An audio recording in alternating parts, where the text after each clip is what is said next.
Most Oh, I've seen it. Seen this now.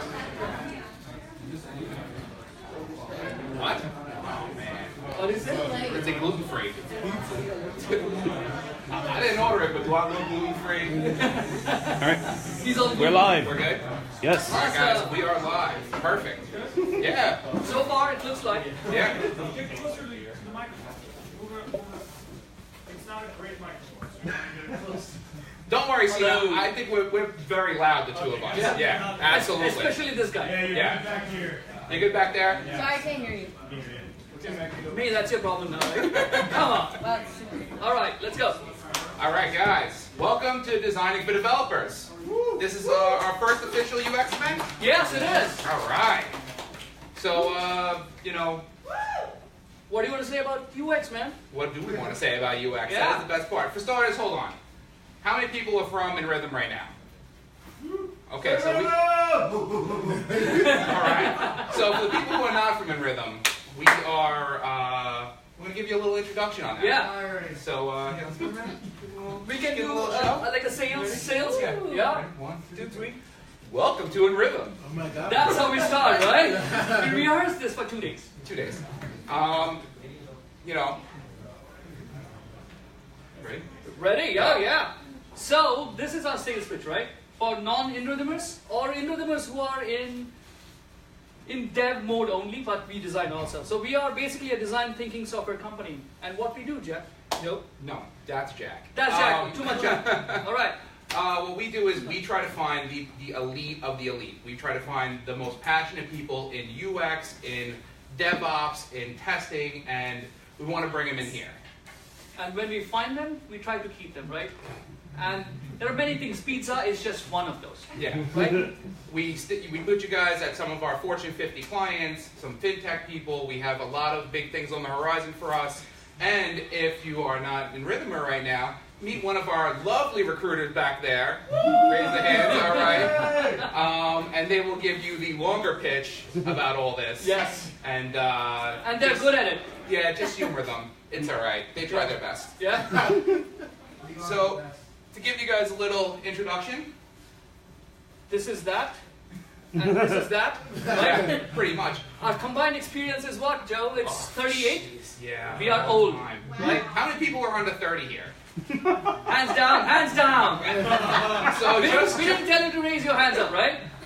that means most of us, we have been working for more than 2/3 of all of your lives, Yeah. which Means we are awesome. we are. Yeah, we'll go. Right? We'll go with that. Yes, we go with that. So, if you guys have your drinks in hand today, we're going to help you fuel your creativity.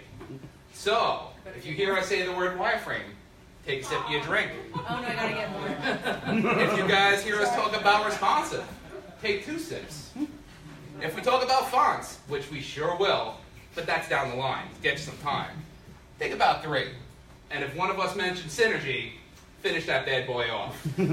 We want you guys to be loose and fun, and we want this to be an opening experience because you guys are in dev. There's a lot of stuff that ties you guys down all day. It's a lot of thinking. So why are you here?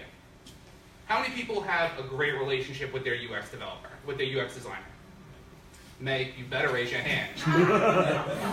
That's my dev. So all day long. And why? Why is this a good thing? She's my wife. It's not my Man. wife. No. May's like, no, definitely not. So, increases workflow. What does that mean, right? Increases workflow means we design with the developers, like join to the hip. If both of us understand what we are going into, it's a lot more easier to create and code, right? That's what increases. Communicate what you need clear. It's not just with the product owners or the product managers or whoever the directors are. When it comes to work, the engineers need to understand what you're getting into, how you're creating any design that there is. See how product differently. That's where user experience is primarily focused on. Keep the user in mind. And if the developers also understand the same concept, it's a lot more easier to code. And then when your code comes to us into a design format, it's a lot more easier for us to understand it. Challenge yourselves to develop next level modules. Oh, Yeah. what's That's that the thing. now? what we want you guys to do That's is, intense. for us as UX people, we're not coders, but we love to learn how far you guys can push the code. And for you guys, it's the same thing, learning how our methodology is and how we think about stuff, so you can use your learnings and develop modals and develop parts of a site that would just be more intuitive to the end user. For example, right? Let's say we are designing a dropdown. The dropdown, if we understand that it's built in React, then we can design components in a certain way that they are React friendly. And vice versa. If you tell us that you're building in Angular or some other code script, I don't know what that is, but then we know as designers that, okay, it's not going to be React, it's going to be Angular. Then we have to design it in a certain way. Of course, design does not bring in boundaries when it comes to coding. It basically elevates our design itself. So it's a vice versa, it's a two-way street for us. And the best part is, you make a new friend. Isn't that great? Like, come on, you guys have coworkers. You guys work in silos for the most part in your companies. Branch out. Meet the weird people down the other end of the hall that give you those weird files that you're just like, oh, but you're missing this, you're missing this. Why are these all SVGs? Why? Oh, May knows it first. Joe, is that what you do now? Absolutely. Oh, Exactly. got it. Okay. But that's the thing, is that it's all this is about is having the developers and the UX people just work together, and it just builds a better end-to-end product. True that. So when it comes to design thinking, this is where we do a lot of our work. Most of you guys might not understand like what we actually do in the day in and day out, but it's a lot of thinking and not as much colored pencils and glitter glue as much as I'd like it to be. So yeah, I agree to Joe. So the day we get a requirement or a necessity that this is what we want us or you guys to create, it's not that we get onto a machine right away. It has to be a lot of conversation with users, a lot of conversation with product owners, a lot of conversation with engineers, with you guys, to understand basically what the code is already and how we can adapt to that, right? So that's what it is. Yeah, we do everything from user research to Yeah. think about how this demographic will interact with a site. And we're obviously on mobile first, so it's like, how do we translate for the people who are going to interact with the mobile into a desktop and vice versa? And if it's a mobile app, like how, I've seen tons of people on the subway, and I'm not saying I'm creeping on everybody's phone, but they have like the fonts enormous. So you have to kind of keep that in mind too, that people that can't see well, or there's accessibility issues. Mm-hmm. So then after that, we start working into designing. And we build everything from low fidelity wireframing to prototypes and getting assets locked up for you guys. Which might be gibberish for them right now. What is Yeah. low fidelity, right? Yeah, That's we'll go for them. but when you're all done with that, Yeah. you just sit back, relax, and enjoy some tacos. Because Yeah. that's what everybody wants, just to relax. So this is pretty much what design thinking looks like for us. It is a series of stick figures working inside our heads. Yeah. So, like, there's a methodology or a framework, which is, let's say, Agile, for example, right? Design thinking is like a methodology that many designers use to think, to design, and eventually test. When testing, it's not a fully coded application. It could be like a small prototype that you create, which basically is like a similar experience that the user would get into. A type of experience, it could be mobile or web or whatever, testing with the user, understand what their pain points are, and coming back and go back to that ideation / prototyping phase. So it's a circle that goes on in the designer's life cycle, I would say. Yeah, so if you're ever wondering why things are late, that's usually why. We Yep. get to a point, we talk to product owners, we do usability testing, and sometimes we end up right back at the beginning. So it's, it's painful, but it's fun, and you know what? Part of what we do every day. Yep. So, wireframing. This is where a lot of our ideas start. This nonsense is straight from my notebook. So, I want you guys to look at this, because it will apply later. That's why you got some paper and pens out on your desks right now. Does that say basic AF? Yes, it does. Basic is Yeah. So, when we're working with the website, we have to come up with different versions for our client. Sometimes we have some very, very basic ones where we just lay out the information very simply that how they want it. And then sometimes we get a little dynamic, a little color blocky, a little intense, a lot more interactions, using swipe menus, using rollovers that we wouldn't have really gotten through in the first one. And most of the time it's boxes and arrows, nothing intense, just to understand and bring across the concept, right? Whether this makes sense when these two basic structures are put together, will they make sense? Does the product owner understand what it is, right? That's where Joe's awesome design is at present. Yeah. So then we end up going into like a serious low fidelity wireframe. We take information and text from the product owners and we start really working it in. Build in all the interactions for what we're working on and try to figure out how everything works. What tools do you use, Joe?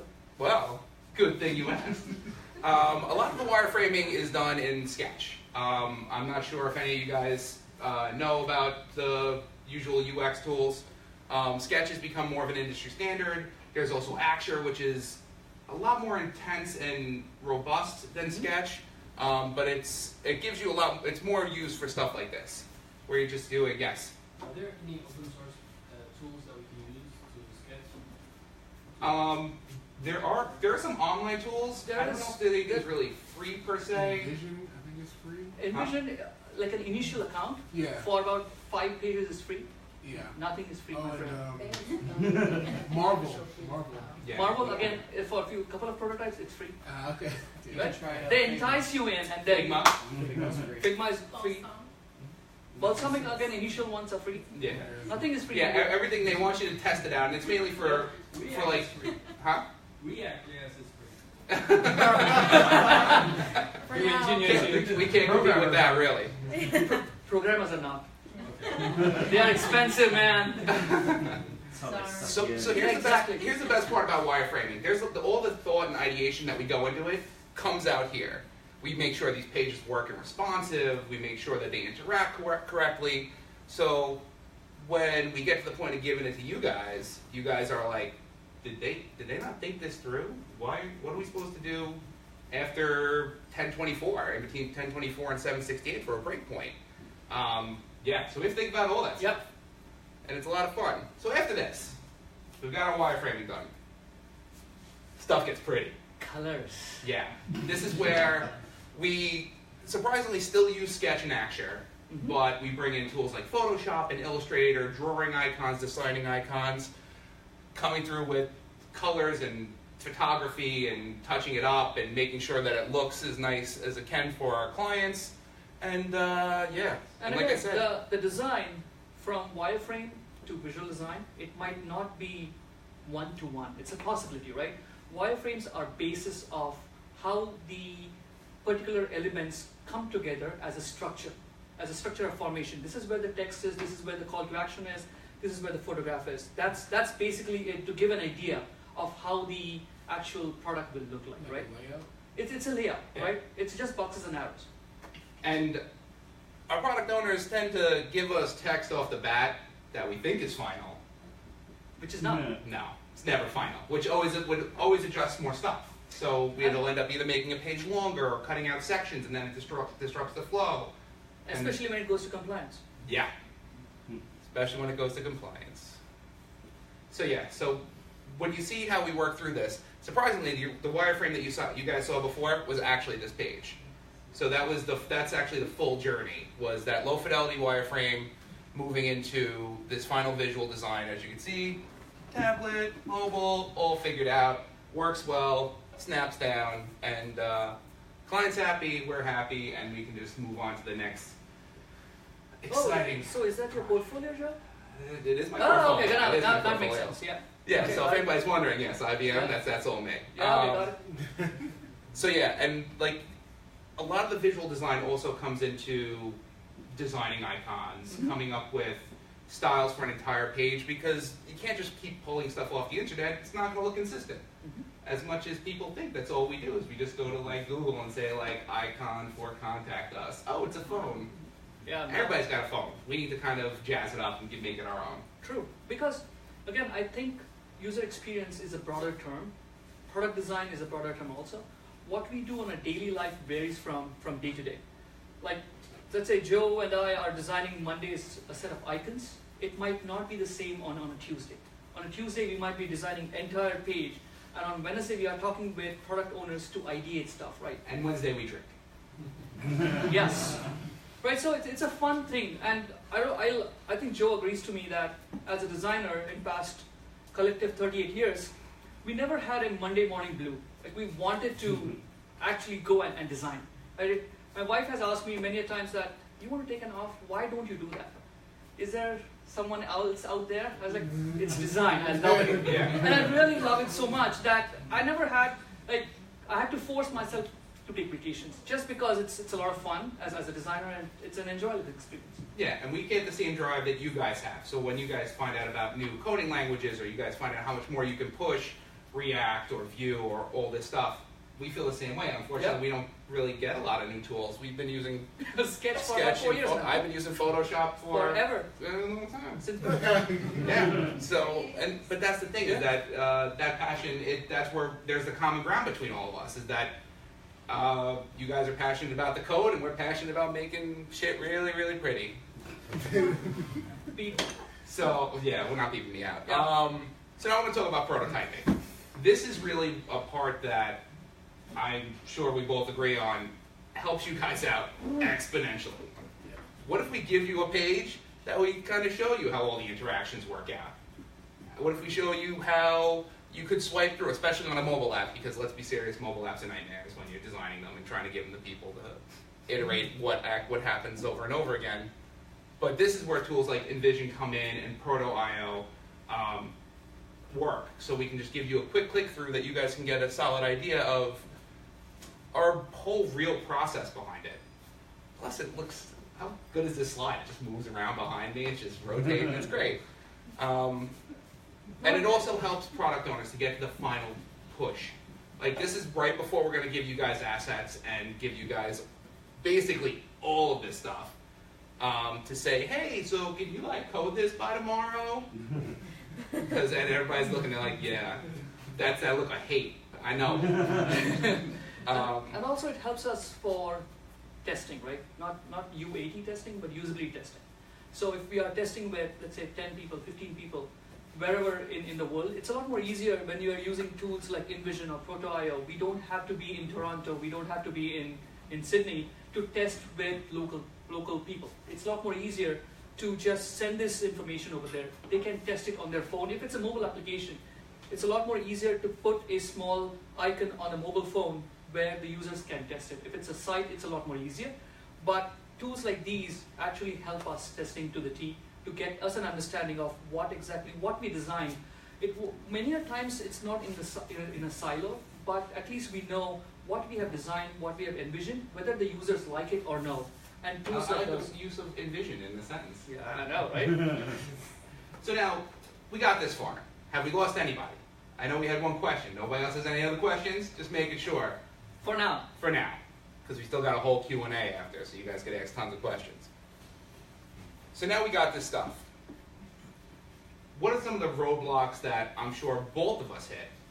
And that's dealing with a brand and a style, and we might have inherited a design language system that's kind of out of date, and they just say, hey guys, you need to use this. Code's right there. It's tough, but it makes a lot of sense. The way I always looked at design language systems is they're organic. They're a living, breathing part of the middleman between the two of us. It can always be added onto, as long as the team is flexy with it, and it could always be advanced. So like as you guys move into new coding languages, maybe the old design language system that you're working with. By the way, is anybody using one right now? I know May is. Sina? All right. Sorry, yes, yeah. Excuse me, what do you mean by design language system? Sweet. Perfect. So there is, I was waiting for somebody, especially if I raise their hand. When you have a brand and you have a large series of websites and It could go on to like thousands, and then they may build in some bullshit CMS in the back that they want like their salesman in Omaha to update. You build a structure around it. You build colors, graphics, modals, sections. Everything will be right in front of you. So it's everything from this is how your video is going to look. Here's how your slideshows are going to look. To everything here's your contacts. You need to put a contact sheet in. Use that style. So basically, let's say you are, again, I go back to the drop down of call to actions. If we are using a 50 pixel by 100 pixel call to action button, which is blue in color, if the team is using, A team is using that particular set of components, B team, it's a lot more easier to use the same. The consistency stays across, right? Where you are placing it, that's where the wireframes and visual design will make sense. But when visual designers and user experience people are using the DLS system, that's where they look at it. It's a lot more easier to use those components. But for engineers like you, what happens is a button, the CSS, and a bit of JavaScript, I believe, is already written in the DLS. So you just grab and paste it. So it looks similar, look and feel, and the actions on it are the same. Yep. Is this like a style guide? It's a style guide. But style guide is many times for a smaller unit, right? But a design language system is across the organization, right? So let's say design language system, for example, at American Express is used across 8 teams. But those 8 teams will have a small tweak as per the country that they're dealing with. Let's say in US, we use blue a lot of time, but in UK, It's blue. everything is blue. But in UK, blue is not the color they go to. They gravitate towards green, right? There's a shade of green. And that's the style guide for that particular. So that's a difference. And it also helps. Like, I know you guys have been on a lot of websites, and I'm sure you guys look at them with the same intensity and critique that we do. We look at them obviously differently because we're just like, oh man, why is there 8 different button styles on this one page? Like, why aren't they consistent? It should be easy. There should be a CSS behind it. But there's always marketing people, which I'm not calling all you marketing people out, but that say like, hey, could you make this one bigger? Can you make that font bold? And then guess what? It's the Wild West, and the entire site just looks like shit. And it's horrible because it's a reflection on you guys as developers and as us as designers that things don't look consistent. So when you have a good design language system that solves all the problems, you have consistency across from a 4-page website to a 200-page website, that everything has the similar look and feel and flow and overall just sleekness that you just can't get. I get really happy when I'm talking about systems. All right. But you had a question. You still had a question in the back? Or did I get it? All right. I saw you raise your hand. But one of the things that, as you guys, if you haven't worked with a design language system, eventually you will, because everybody ends up, somebody hires an agency to do it, and then it's all downhill.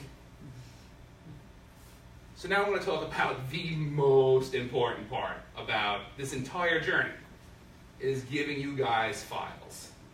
Making sure that from the moment you have to interact with us, the moment that the project's done, that you're just like, I hate that guy. So we have 2 very strong tools that we use. I'll let you. All right, awesome. Thanks, Joe. Thanks for letting me talk. Right? That's Joe. So anyway, coming back to the topic. Oh my God. So the tools that we use, right? Along with Sketch, it's Zeppelin and Sketch Measure. What these 2 tools do is, the Sketch Measure is a plugin for Sketch. What it does is, let's say what Joe mentioned in the visual design aspect of it, it could be in Sketch or in Photoshop. It basically pulls out all the specking from the design document and puts it, if you, in about 4 years back, before Sketch or Measure existed, we used to call it red lines, right? It cuts assets into pieces and gives you those assets into pixel dimensions, into an HTML file, which is a lot more easier for you to hover over, click, and say, okay, I don't know how big or wide this button is, so you can just click on it and it'll give you CSS, it'll give you specifications, what the height is, for the font height is, what the font is, every bit of information that for that particular component right there on the application itself. Same is with Zeppelin. Zeppelin is a third party. So for bigger fintech organizations, it's a lot more harder to integrate or have Zeppelin added, right? SketchMeasure is a lot more easier. If Sketch is allowed in an organization like Amex or a Goldman or let's say MasterCard, then SketchMeasure is 100% allowed because it's a plugin. With Zeppelin, it's a third-party plugin, so there are a lot of approvals that go in, and that's a difficulty that we are facing at Amex right now. Yeah. So as developers, have you guys ever gotten like just a JPEG or a PDF and said like, hey, turn this into a website? Yeah, there's a lot of still very angry faces when I said that out loud. Trust me, I never wanted to do that to you guys. That was just what happened. But we have tools now that will give such detailed information, including, I don't know if anybody's also gotten just a random text file with just all the information that's supposed to be on the page, and no real guidance on where it goes until you get like one of these in a flattened JPEG, and you're like, oh, good. That's where it's supposed to be. This one actually has all the characters right in front of you. So if you deal with like good UXers, we can give you a SketchMeasure file. It's a free plugin, so if you do have a UX guy, just politely be like, oh, you using Sketch? Are you using SketchMeasure? And if they say no, be like, oh, here's the GitHub for it. And then just kind of leave it there. Don't tell them that you know. But this just alone increases productivity. Yep. It also gives you, for us, when we build a site out, just to let you guys know, this is our new InRhythm website. Shivani's giving me the eye. You can see we have our homepage, because this is as far as we got so far, and we have the drop downs for the navigation. So if this was handed off to you, you guys know the interactions of the navigation, the styles that'll go within it, and all the paddings that come in, because that's also part of the stuff. Even at Amex, where they have a design language system that is, I don't know, 5 years old? Yep. Something like that. We still have to do these kind of things because standards aren't standards if people don't believe in them. If that made sense to everybody. That I would have you guys take a drink on anyway because that was confusing to me. Okay. But this will give you the padding between here and here for consistency. So you guys know that there's a methodology that there's 20 pixels here compared to 60 between the sections and so on within every little inch of this page. So one of the things that, again, this is why May loves me so much, is that we want to make sure that your jobs are easier.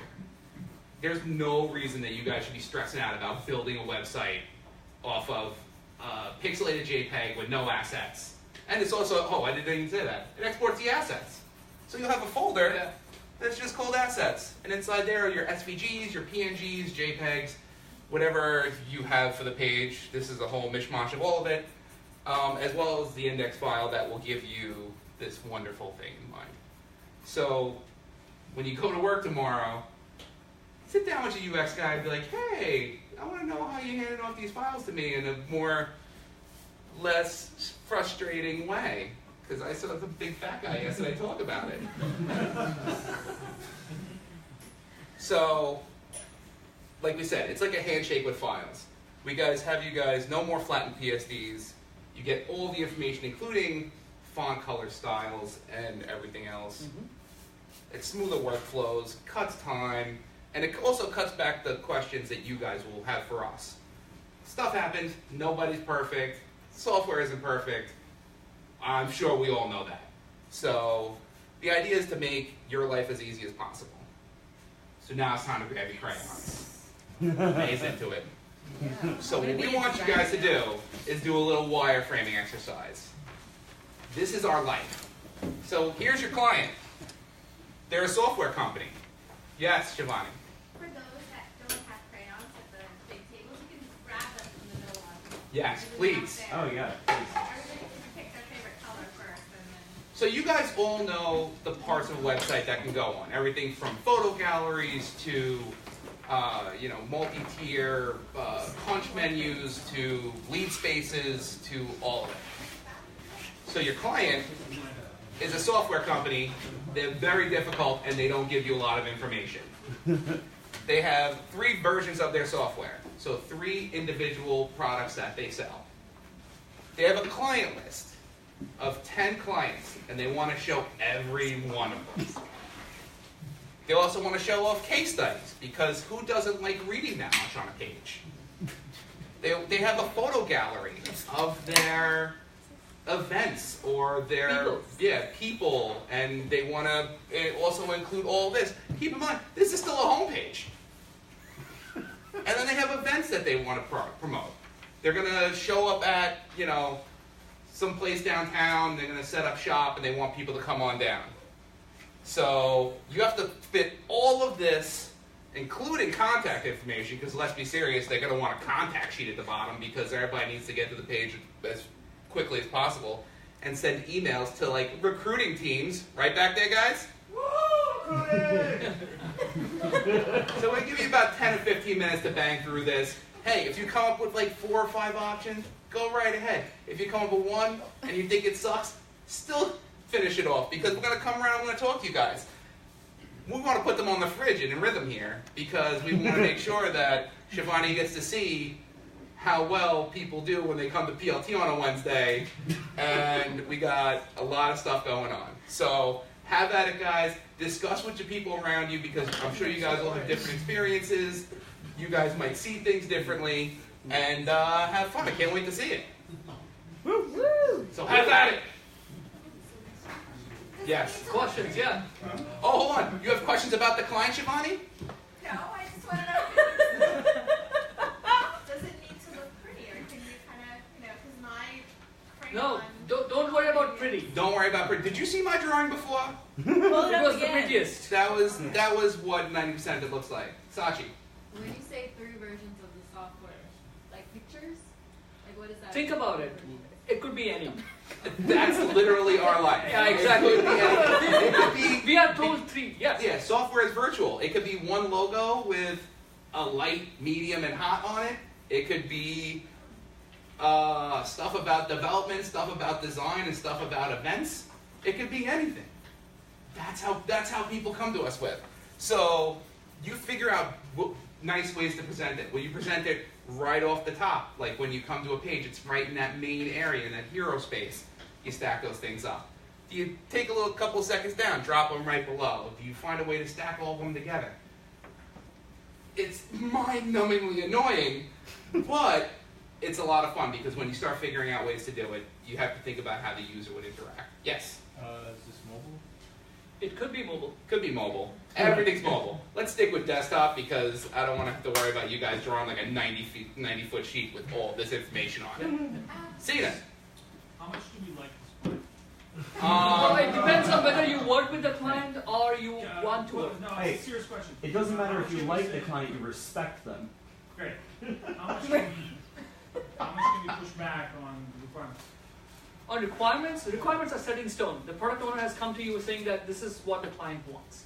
Okay, Yeah. So all of these Are set in stone. Yeah, sometimes you can fight for like a week on whether or not to put a Venn diagram on a page, and you realize that's like an outdated thing that you put on a website, but then you eventually win. But right now, we're just gonna say this is best case scenario. If you want to fight with the client, you're just gonna waste more time. You really have to really own it to want to fight them with it. So there's a software company. They just that's your just what they do. client. That's your client. Yep. We're such developers, really. Yep. On the page. That's correct. Because they want to show off all of this stuff to people that anything really past here, nobody gives a shit about. But You know. Okay. Is that for dinner? Is that Adderall? No. Yeah. Yeah, right. Think of it as a marketing book. Here, let's see. A little. What feels more compelling to a user? Photos? Three different ideas. Events?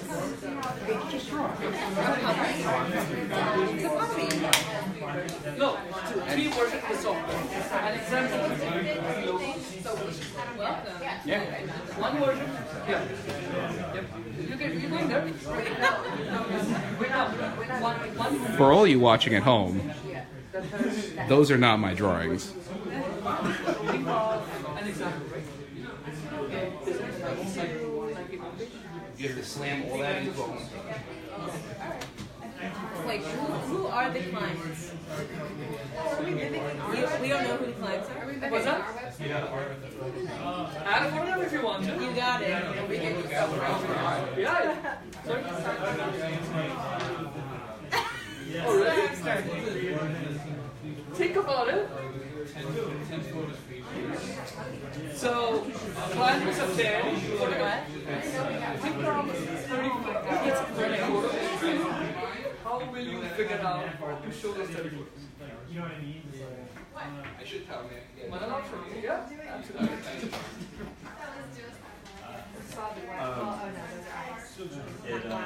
Jack, how's your? Oh, It starts out as a doodle of money, and then it's like too heavy up top. And then I'm just gonna make like some animating. go, mate. Going. No, that's unfortunately very trick question. This is how. Hey, I worked really hard at making that. No, I like it, but where is your wireframe? I prefer things a little What's happening, boxy. Amanda? Okay, I like the dog. Where's the wireframe? I was going to draw a butterfly. Okay. Designer. Yes. You want to sit here? Look at No? the Okay. website as an example. Yes, sir. This is, it could be as simple as complicated as you want. That's the thing.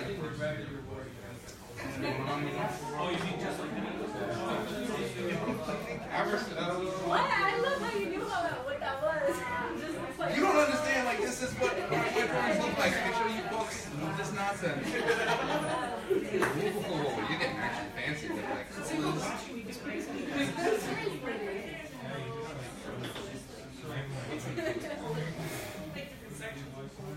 it's so obvious. Yes.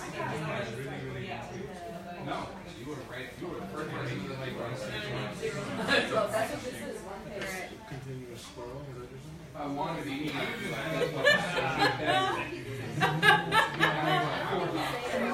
we were doing a wireframe.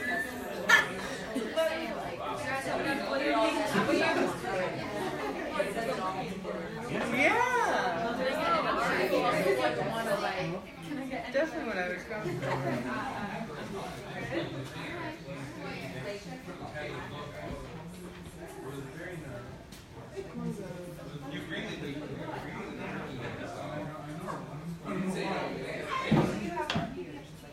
No, I don't. No, yeah. Who's good?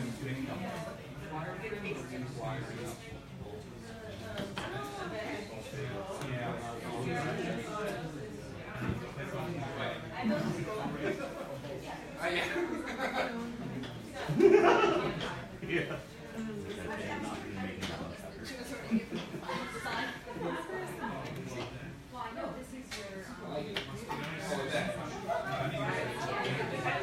Photo gallery would be just like about company photos or like Fans who work there, they really want to push home for people like the culture, the corporate it's culture. just like eyelash.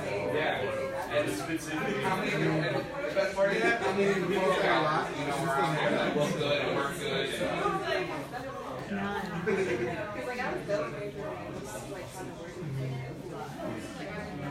why? Because you're actually thinking about it? I like how you can pick. I should probably not say that out loud. That's just aspirin. It's lactase, so I can eat the pizza. Oh, that makes sense. Xanax dinner. I mean, we're all so happy that everybody's at what My it mom said, Shivani liked it. I'm Likes the swipe effect that I designed. Oh, wow. Jesus, that makes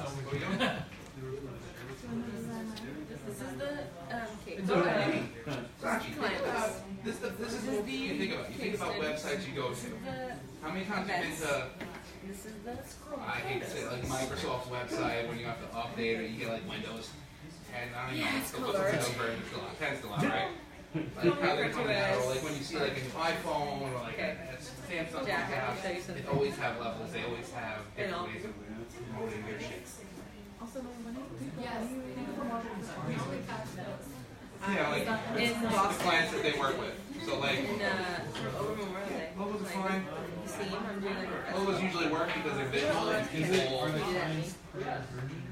No, they just you just use a bunch of names just to kind of basically it's to make people realize that people use the software. Like you can go to That's fun. like Airbnb, they have logos across the bottom for clients and they do corporate events. That's crazy, right? Like you could like just care She is you know, like American Express used Airbnb. Just, but that's people love like kind of showing off what they're good with.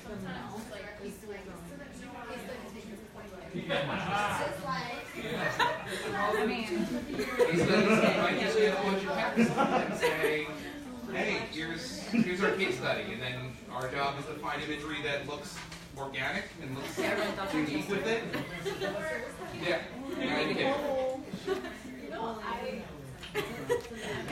Slack me, slack me. I'm sick of wax. That's the one that gets started. Oh, every time. I'm like, no, it's just my step.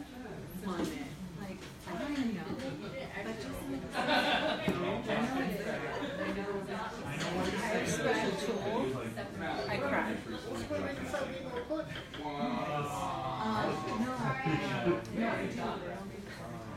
Yeah, man. Just you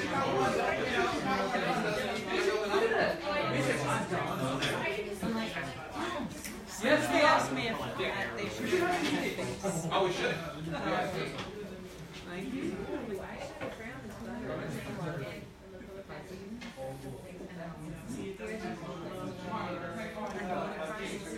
That's my answer.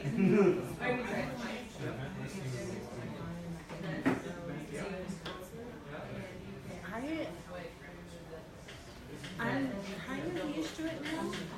That's really good.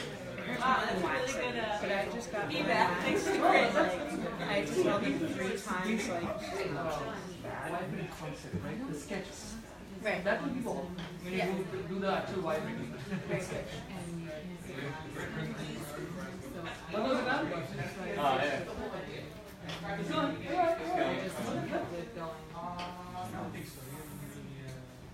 It's better. I'm a back-end developer, so I want to wax. And then I just stay like, away from visual Goes stuff. back and back. don't worry, it's better. Yeah. Yeah, I know, right? It's a challenge. I know. You tell me to go. Oh, no. I'll pay that. Yeah. This seems like a lot. That would be for a home page. Maybe not. Yeah, exactly. Because like I guess like so. It's Memorial Day. 30. Saturday is the I don't know, because I think that's really I think you have like a tab so you can capture a lot of photos. I feel like it's Thursday a lot more carousel. All of that.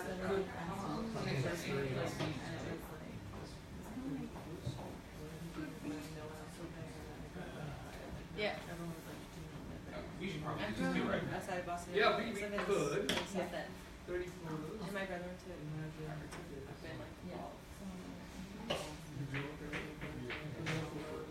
My next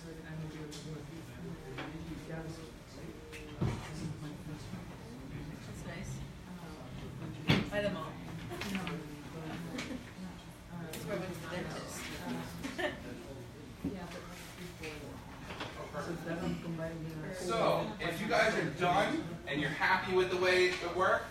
I'm not rushing y'all.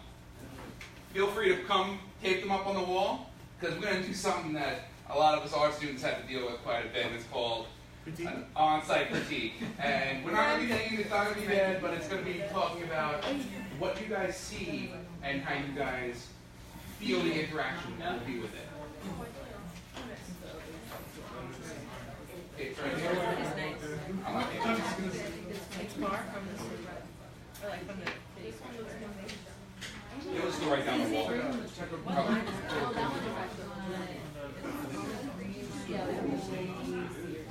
Why? Who's this got shade?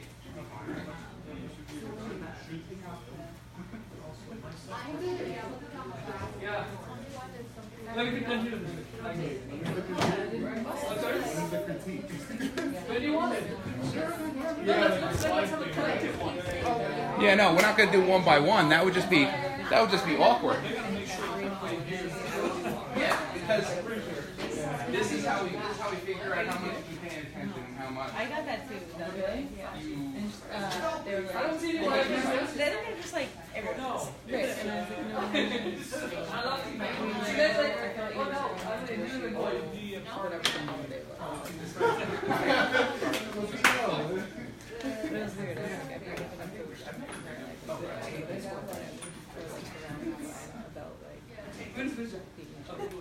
I think I nailed it. You're the best. Yeah, whoever. Right, I mean, do it. No, right? No way. Don't worry. You're in competition with me. You can fill on the glass too, don't forget. Yeah, work your way down. Alright, give me your tapes, papers. I'll tape it for you. Make sure it's fridge ready, people. Bring it right. You're an overachiever. Like 2 of those. Oh, You know who? Jay? Of course. Alright, well, that's not really fair. Who's yours, Greg? You can't be as Jay, I love it. Alright, I'll move on. Yeah, keep moving down the line. Jay? Yeah. Which side is up?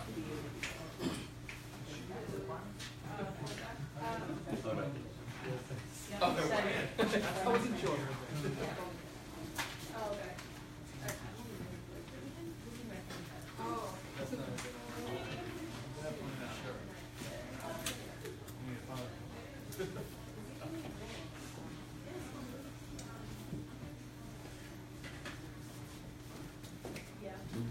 Somewhere. Anywhere.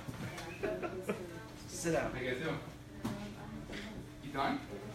I'm redrawing for the. All of them look bad. I'm not even kidding. And I don't mean like what you guys do. I mean like even when I do it, it's like 5 minutes on a napkin and just to sell a client. That's really all you got to do. No, it's true. Like she's doing like straight lines. Every one of mine look like I don't know how lines work. Yep, right over there, right by Amit. No, I'm just writing it over because it's all, you understand whatever. That's why you got to explain it. Oh, we're talking. Yeah, you got to talk. I know you're up there. Wait. You giving up? No one gives up. Come on, man. Yeah. Give up, then you lose the job. You can't give up halfway through coding, right? You can't be like, oh man, sorry, this shit is crashing all the time. I can't get it going.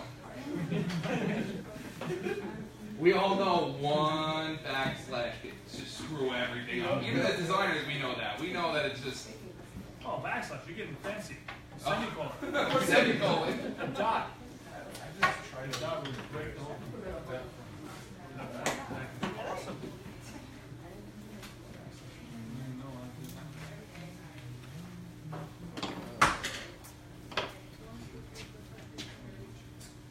Oh, No, I can see something outside. oh. By the way, I ain't gonna lie, you guys really did some really nice stuff. There's a lot going into this, which is great because that's why that's the idea. You're very limited giving you guys no time to sort of code this together, and that's unfortunately And you go door, go out the door, keep going straight in all the time. That's an area of the project, company, the example of that site that we built is probably coming up with text, layout. Sure, I can help you out. How many you want to hang out? Sometimes How many you want to hang out? I have a lot of but I guess I think Nope. I think we'll have to refer to it.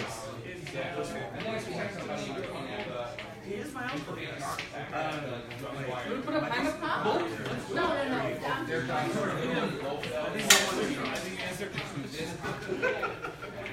You're welcome. Is there a team that manages the Usually there's a couple of people that sit there and say, hey, this is working, this is trying. What do you think about you look like a flower. You don't look like half of that. Hang up.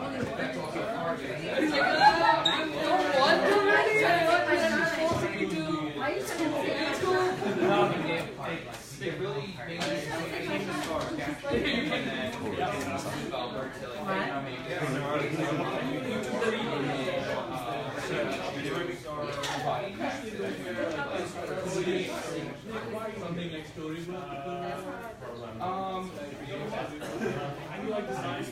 but it's like using Why didn't you tell me this?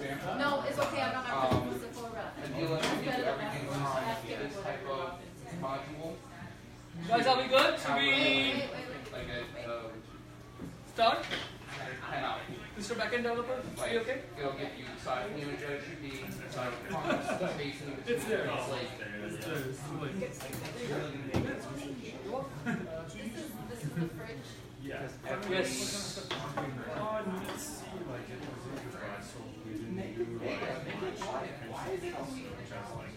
You have a great. usually wins out in that argument. we would just because we bring the logic of it of, hey, here's how the cycle of quality 24. You want it this way, once you start getting smaller, it's just going to fall apart, it's going to go forward. Joe, should we start? Sure. All right, he's doing fine. So I'm going to tell you guys one thing. Well, he's back now. Chris, keep working. Chris is getting like super into it, and I love it. He's got like a whole rainbow going on. No, I just repositioned it. So we have. What are you doing? What about the computer? Thanks, Jack. Hi. Hi. All right, go, Joe. So, who put make UX great again? Good one. So a lot of what you guys did, it's funny because you guys pull a lot of the similar like modules that all work. And the logic is all sound, which is fantastic. And the next thing what we get from here, from each one of these, is the next step. And it's thinking how the audience will interact with it. So a lot of you guys went with really, really big ass headspaces, which is great because this is what sells people. Because do we really believe above the fold is still a thing? Some people do. Some people do. How often do you guys go to a website and not scroll?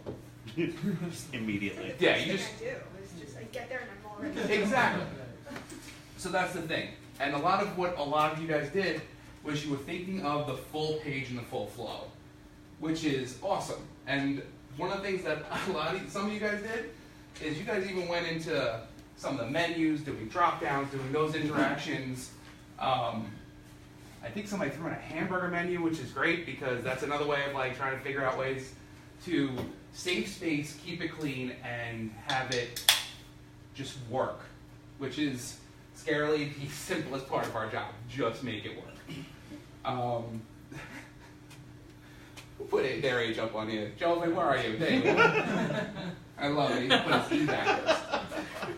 And what's funny is you guys might come through here and you'll see this random ass thing with a dog and a butterfly and say like, this girl did not follow protocol, but there's at least one UX designer that would listen to all of that and come back and say, yeah, but you could just do this whole big page of an image and like you can click through based off of the image, and that's how your client's like, oh my god, this man's crazy, or this woman's crazy, Or genius. or genius. Because it's a lot to fit in every one of these links into the butterfly. I think it would be interesting. This is more of like a 90s thing, but it's true. I get it, yeah, It exactly, is. yeah. But that's the thing. It's even this is part of what a UX designer will do, and there's different. Of course, they degrees. might not continue working. No, they would not continue working, and they would not continue to get clients. But but that's the thing, and it's funny because a lot of you guys work in stuff going from wide and getting a lot of the information on one page to again filling everything all the way down. We had one.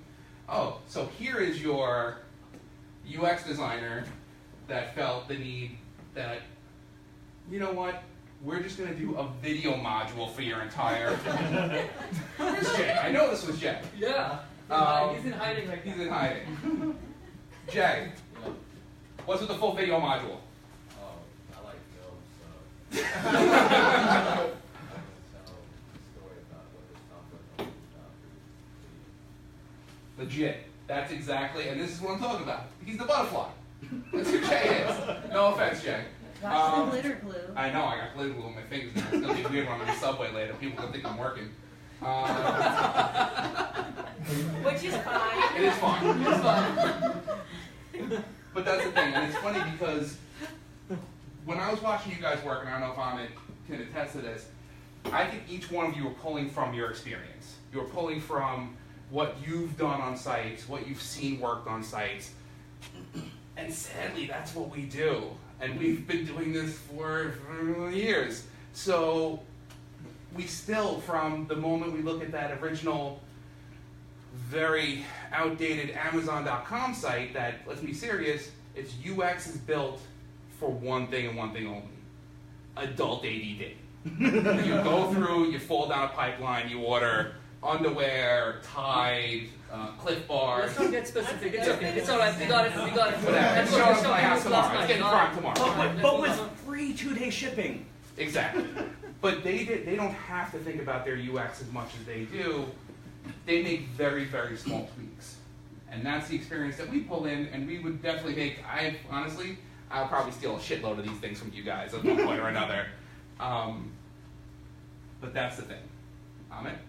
Yeah, so it's a mix, right? The idea is that, as I said, when we saw Joe's scribbles, they were boxes and arrows. And if you see, most of these designs are boxes and arrows. When it comes to this one, right? Perfect, boxes and triangles. An idea that, okay, this is where something will go, right? That's the idea that is in your mind, you're putting it on paper.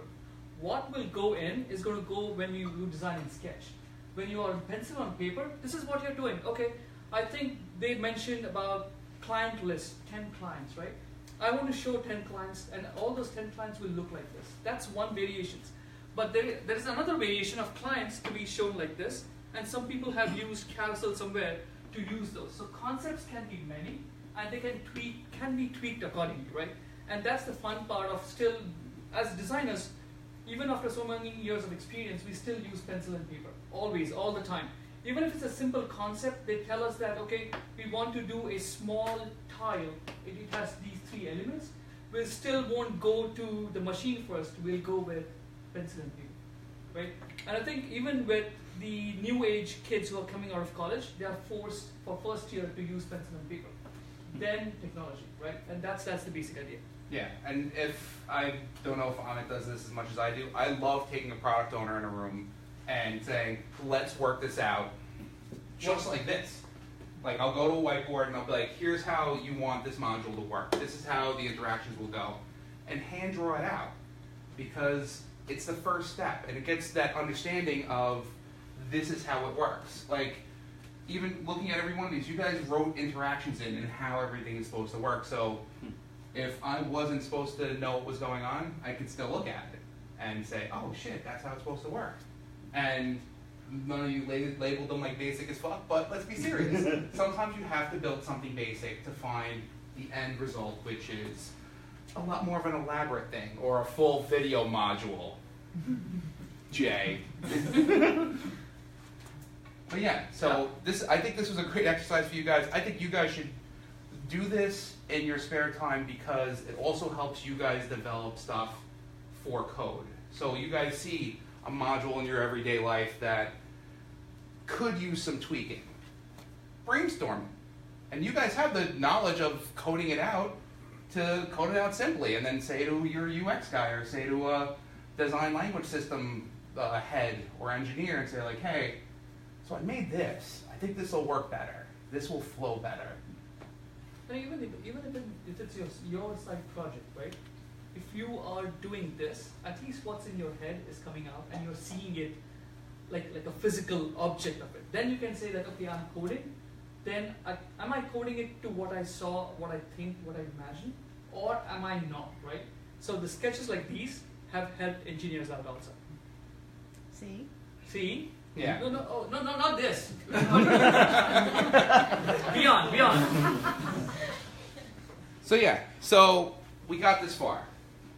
And you guys have any questions about this process? As we were walking through, I was asking you guys like what you were thinking and stuff, and you guys seem like it was tough, right? This wasn't easy. Yeah, Sina. I just want to say the idea of visualizing something on paper or on whiteboard is tremendously valuable. We have pages and pages of documentation when it comes to software and implementation plans and things like that. But the moment you pull somebody into a room and you just draw a couple of shapes with some arrows going from here to here, then immediately it just makes sense. So I agree. we can take advantage of this thing, regardless of code or design or whatever. I really do enjoy we took our entire career and turned it into squares, circles, and Yes, triangles. and set. And text, because some of you guys actually drew some stuff out, which I love. I think it's, you guys really pushed your envelope, and where did the multicolor one go? Oh, here you yeah. go. See, and this is the thing. Like Chris, I was watching you work, and I'm like, what the hell is he doing? He's doing all these angular lines. Like that's stuff that you build interactions around, and it's engaging, and you get the clients and you get the end users all wrapped up in it. And if you show a client stuff that with that many colors and that much like interaction, they're gonna be like, holy crap, what is this gonna look like when it's done? And that's our job, is to make sure that when we have something that looks like this or looks something like that or the butterfly, that it comes to the final run to you guys in a very simple, easy working manner. Yep. And, Questions? Yeah. No? You look like you don't say something. We have answered all the questions. I didn't get a chance to give my critique. You want to talk about yours? Tell me about yours. Oh, from here? Yeah. Or you can come up. Come on up. I don't know. Oh, this one? The one, yeah, that one. Okay. Just what do you think? Something happened over here. Okay. It's a flow. It is a flow, and that's what. The user clicks on something and goes from here to here. Okay. Can you talk? You want to tell us how it works? Yeah, so I was thinking of like, because you said they have That would like be funny. 3 Yeah. different types of software, that you can have like flower petals in a sense for like each one on that home page. Yeah, so that links to each of the case studies for the software, because the case study is really like a marketing pitch for software anyway. So I like those. You figured out the biggest point of our job. It's all a marketing ploy. Yeah, and then I was shopping for Pampers the other day.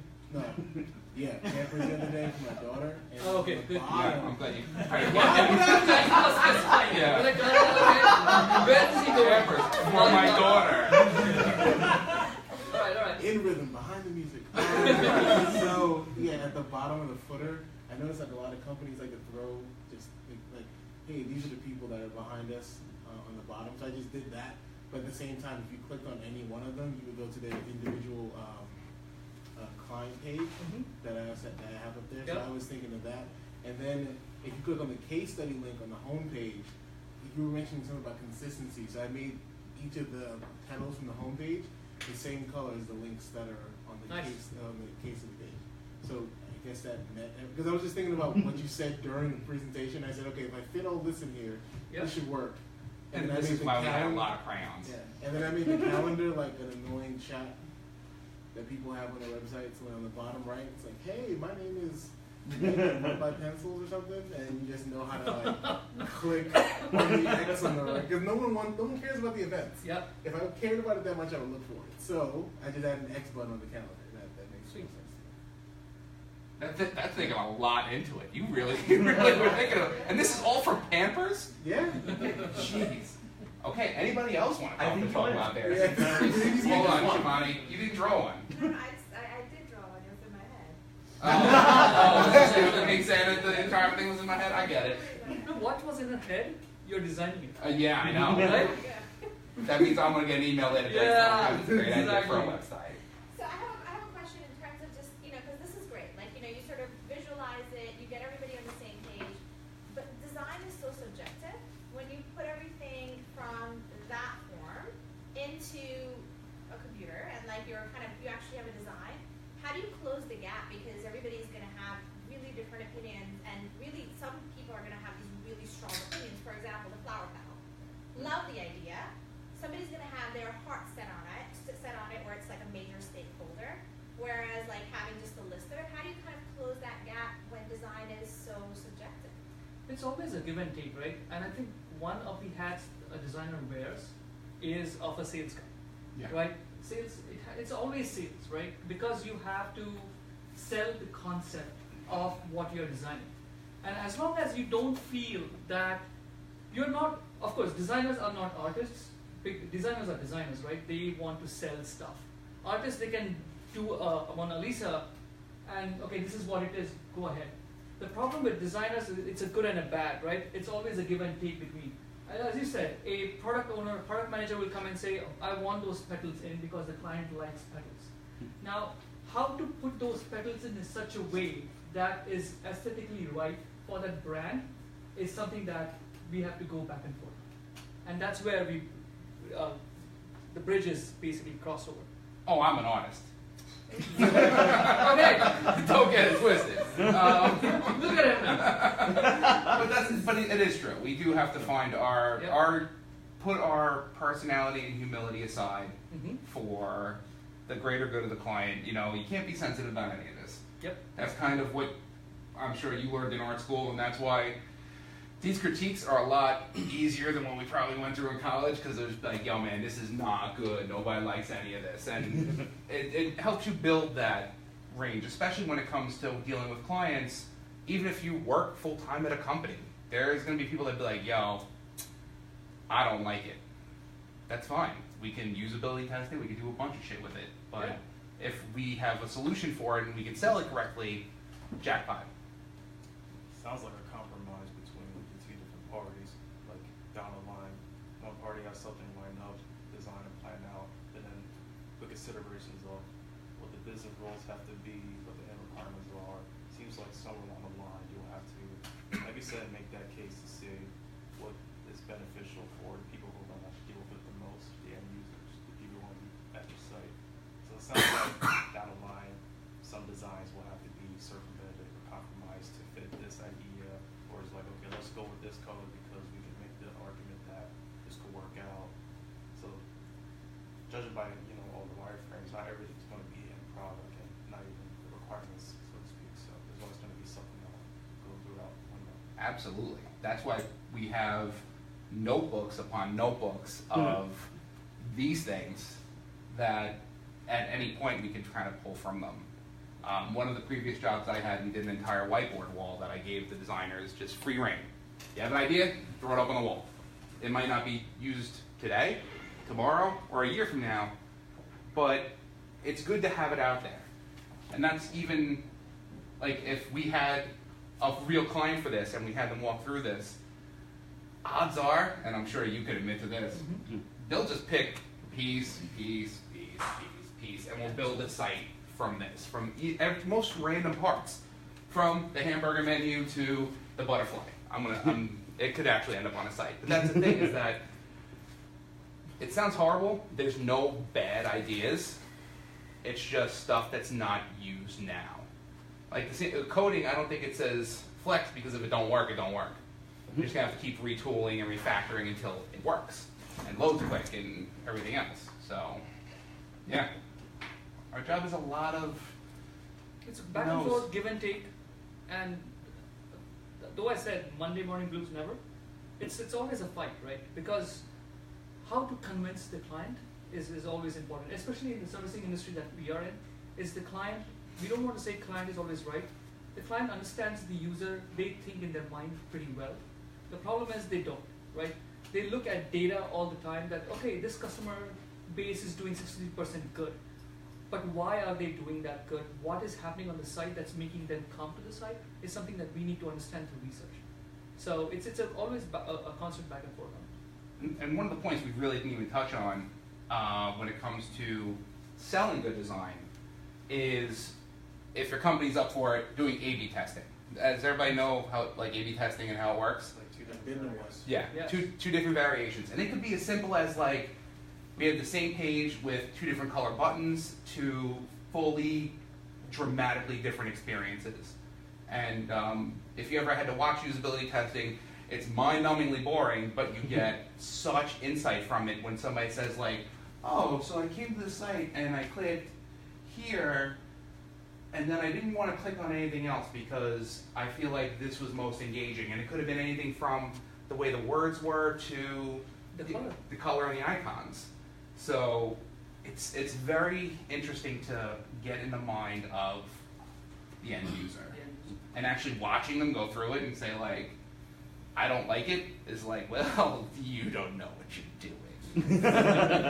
And designers most of the time not only come from an art background, right? They come from like liberal science, or it's like a variety of library science people getting into information architecture or structural design. To I've seen people changing jobs from being an engineer to a designer just because they were design inclined. And there's the opportunity is always there to move from the darker side to a better side. So if any of you want to become UX designers, come meet us after. Yes. There's also a degree of psychology that goes Yes. Oh, absolutely. judging by, like you said, colors. Certain colors intrigue the person's interest, or light color may make them feel comfortable with something. A certain other color may make them engage in something that is like something that's dangerous or something that's Absolutely. Like we talked about culture, right? Like in US, our culture is they gravitate towards blue. Right. In UK, blue is not the color that they gravitate towards. They gravitate towards blue.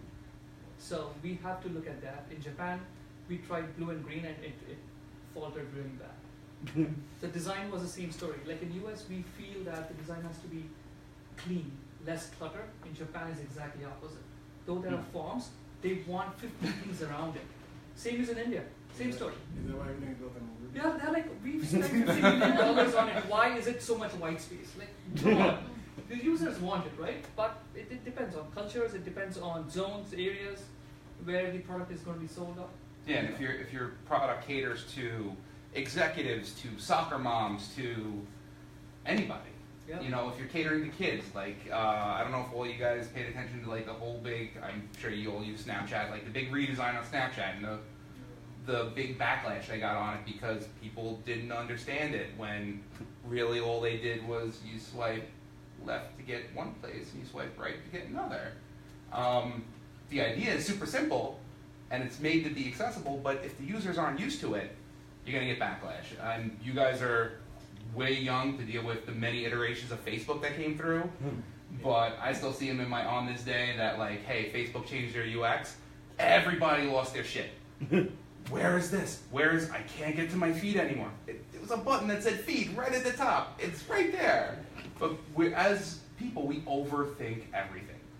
But our job is to make it that nobody thinks. It's all intuitive. It's like second nature. But stuff. But if you do want to come into UX, UI, give us a call. We'll give you a crash course and then you'll go running back to React. Any other questions? Yes, I am. Yeah. Just how do you timeline your work? So as a developer, I know at least I can make a working code or then the quality code, but at least I can have something within 3 days, 4 days.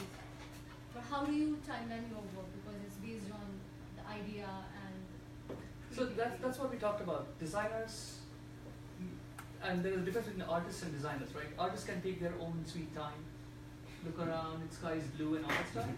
Designers need to put their head down, and it depends on if it's a feature which has many user stories in it. Then we use other tools in Agile. Let's say we use a tool called Trello, which says that if it's a feature which has these 4 user stories, how intense are those to create? How long it will take? We kind of know out of experience that this particular portion will take a day or 2. Sometimes we add fluff to it. It can be a day, we add 2 days. Just because knowing that we show and present and come back, the product owner is going to say, I don't like it, right? So we map it accordingly. So it depends. It depends on the feature and the user story that we're dealing with. I'm actually going to put Jay on the spot on this one because he was working on the journey for eligibility. Yeah. And still working It's on been it. 2 months. I would say it depends on what your company's organization is like for the design process in terms of UX. Previously, I've had projects where it would go 6 months just for one little thing because they wanted to really dive into what the user's needs were. They were really trying to pick their brain, figure out what the end goal is or should be. At Amex, it's a little different. They want things really quickly. And so, yeah, I really think it depends on where you're at. And what your process is, I guess. Yeah, so I'm it's gonna have a always different process than I do. comes down to process, right? Yeah. As you gain experience, you have a certain set of processes that you take care of, and you know that okay, if this particular user story as a designer will take these many days, and you say that. As coders, it's a lot more easier for you. Nothing is easy, but at least you know, right? That okay. Don't tell me. Yeah, sorry. I forgot. Sorry. That's what it is. But that is also the thing that you guys get to do after a site's launched. You guys can go in and refactor your code. For us, if we have to go back in and start retooling pieces of a site, it could just turn into a landslide shit show of like, hey, guess what? They want to add in this module, and it just throws the entire flow off of the page. And it's something that Amex we do a lot of, and I've done a lot of throughout my career. It's like, hey, no, if we're changing this part, this is going to have to change. This is going to have to change because then it doesn't make sense. It's almost like when you see a black car with one white door. Something ain't right. They just couldn't get it painted, and that's what ends up happening. So, you had a question? Yes. You mentioned the many great softwares like Sketch and many others. So, do you have any comments on how to protect the assets? For example, a client hired you guys, and he spent thousands of dollars creating images, some little icons, like it's an asset, right? And then somebody steals those assets, and like obviously now, how can he protect that? For example, it goes to the point of litigation. How can he prove that this belongs to him? He spent all his own money to produce this. Do you have anything for that? Oh, that's all you. Did it happen to you? This is a safe space. No, many a times, right? Other than bigger organizations, if you're doing like a freelance work, it has always been an NDA, right? You sign an NDA by default, right? You are going to use these assets, and these assets are going to be used only for the company purposes only. And many a times, ethically, designers abide by. I've seen that. Work is never shared. If it's on an Amex machine, it stays on Amex machine. We don't get it out of Amex machine and send it to our personal Gmail address, right? That's very true. Like I was looking more towards a technical solution. Like for example, once you put it on a website, more of like on internet, that is out there. Like anybody can copy. Like you created an image in US, it can be copied in India, it can be copied in Japan, anywhere. Yep. And it's very hard to stop people from doing that. Yep. So is there a technical solution that you guys know of, or any software provide that?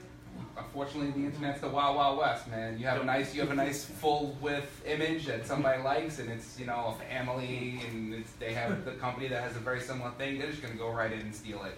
Don't put it on the internet. Don't put it on the internet. Do it in print. Yeah. If anybody still believes in print. But that's the thing. It does suck, and there have been safeguards in the past of like when you right click on an image that it won't allow the right click function, but then we get smarter and we just go in through the code and pull it out. But like that's the thing. It's tough because you want to protect what you have. And Well, yeah, now we're in a whole other, we're in a cybersecurity area and all that stuff. Sina? Yeah, can you talk about the importance of mobile first? I mean, everybody has heard the phrase.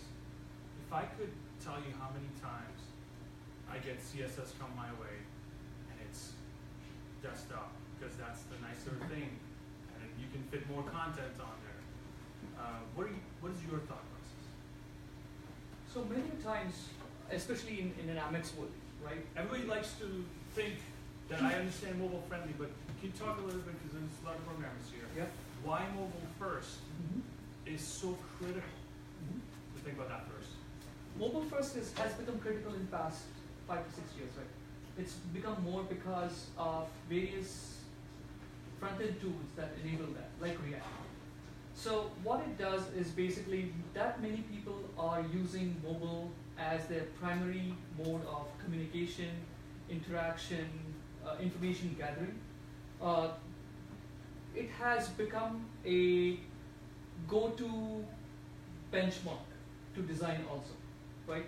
What happens is when you are on mobile, it's not that the dense information that you see on a desktop, you cannot translate that onto mobile as well. How to take it out and how to juxtapose it in such a way that the user is able to, in a small screen, small space, they can read that information. So that becomes a mobile first beginning and then going forward. Joe? You can emphasize. I'm gonna give you the complete opposite. Yeah. Let's be serious. Okay. Where do most of us read, view websites, read blogs? We're on the toilet. That's when we have the most time. But that's the thing is that Great. Okay. you have to make sure that you're or on the subway, on your commute to work, if you're not driving, hopefully. But that's what you have to worry about, is that people now get information so much easier from their device than they do sitting in front of a laptop. Busy parents, you know what's up. I know you don't sit at a laptop when you're at home. Chromecast. Yeah. You guys, we live in a world that we don't take enough time to kind of chill and just do stuff. We're in a world that everything's quick, everything needs to be done. So when we think mobile first, we have to realize like these people don't also have a lot of time. Like we all said, we all gonna scroll through a page. That ain't gonna go. That's not gonna be a problem. But the idea of scrolling through a page in 2 flicks and scrolling through a page in like 50 is a nightmare. So you have to stay mobile first because that's the world we're in. Maybe at some point we'll be at like just browsing the internet on like 70, 80-inch TVs, and then we'll be back to full desktop experiences. But even then, it won't be desktop. It'll be app-based. It'll be, we're in a very funny realm when it comes to development. Besides the how many people are on their phones? I mean, that's obvious, right? Everybody's commuting, you're on the phone. But I think it's important to think about the information hierarchy and really bring it down to the absolute most important. Basic. Yep. Mm-hmm. Right? And developers, like, we don't think like that, right? We like to get a sense of everything that we have to display and try to put everything on the screen. I think it's important to understand where you guys are coming from when you give us a mobile design, Right. but this is the absolute critical part of what we need to display to the user, so I think we can do a better job of honoring that. And this is where, like, the whole synopsis of this. You guys start a project, have your developers in a room with you. Have you guys sit in with them, and it's good to have, you guys have great ideas. That's even better. You guys look at things different than we do. So I've been in plenty of meetings with developers and product owners, and the developer will be like, so I understand this is the journey, what if we did this? And I'd be like, I didn't think about that. So bringing in, you get more of an idea of that methodology and why we're thinking this, and you'll most likely get a product owner go, this is most important. This has to be at the top. This is what we need to show. And you're just like, come on. Huh? Nobody you know. Don't worry about it. Definitely. If I sound like Jack, that's Jack. But that's the thing, is that it's the main thing about all of this. The entire night is about communication, and it's about you guys learning, us learning from the UX perspective, and just making everyone's life easy, because we're in this business to learn. So Let's be when serious. you talk about this, it kind of sounds like when you address things mobile first, that you're thinking about some sort of user experience or something. Primarily. A little bit. Absolutely. That's a term. I've heard that term before. Have Thanks, you? Pat. Yeah. Okay, I just came up with it. I know. You're a visionary. But that's the thing, is like, we want you guys to leave here with the idea that your UX designer's job isn't easy. They don't just sit there and use crayons and draw pictures all day. We do. But there's a lot of thought and methodology that goes into it. And there's an overall synergy, if anybody's still drinking, that goes with it. So, yeah. I think we're at time. Yeah. Let's wrap this bitch up. Wrapping things up, if I may, Kristen back there has our surveys about the event. If you would be so kind as to put one out. And if you fill them out in glitter glue, that's even better because they have to read them. Fill them out in crayon. If you do a whole web experience about the submit review thing on the paper, bonus points. And thank you guys for coming. Thank you guys for listening to our